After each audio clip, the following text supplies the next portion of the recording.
This is a drive through Albany, New York, the capital city of New York State, and currently ranks the second most dangerous city in New York State. The population is 102,000, with 51% of the population being white, 26% black, and 11% Hispanic, 6% Asian, so it's pretty diverse. The male-female ratio is kind of what you see in a lot of cities that are more dangerous. There's 52% female and 48% male. This is kind of common when you see in some of these bad cities. The city has a 36.7% home ownership, which is really low. And again, another thing you see in cities with higher crime, people that don't really have a stake in a place don't really care about it as much as people who own a home or have something that's kind of keeping them there in that neighborhood or in that city.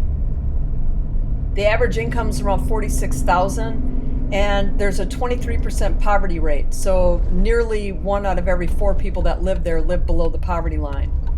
The marriage rate is also really low, 27%. That's really low. And 67% of the people that live there were born there. That's also kind of on the low side. And the city's recording 7% of the people that live there as non-citizens. And that number was taken about 2 years ago, so the 7% is likely much higher today. And prior to 2018, the murder rates were low. They were below 10, which 10 is about where I put the line for regular city bad. But since 2020, the murders have all been in the double digits.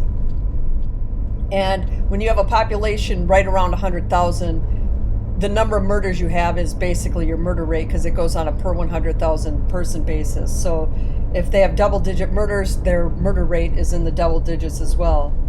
Their assault rate has been holding kind of steady for a long time in that 500 to 600 range per 100,000 people, which is pretty much the same as what you see in Chicago. The violent crime there is 151% higher than the national average, and overall crime is 103% higher. And thefts are one of the things in the city that are of the highest. The year-over-year crime is showing an increase of 29%, which means either they had one really good year followed by bad years, or things are just getting that much worse. And your odds of becoming a victim of a crime are 1 in 22, which is kind of normal for a city like this. The cost of living is 6% higher than the national average, with housing 2% higher, which is not that high. It's not low, obviously. It's not high enough to explain why there's such low home ownership, only being 2% higher. The schools are where we see a big drop in what is part of the problem and what is going to cause problems more for the city in the future. Only 42% of the kids in Albany graduate high school proficient at reading and math.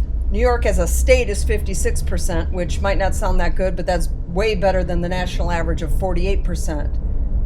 So 42%, less than half of the students graduate proficient at reading and math.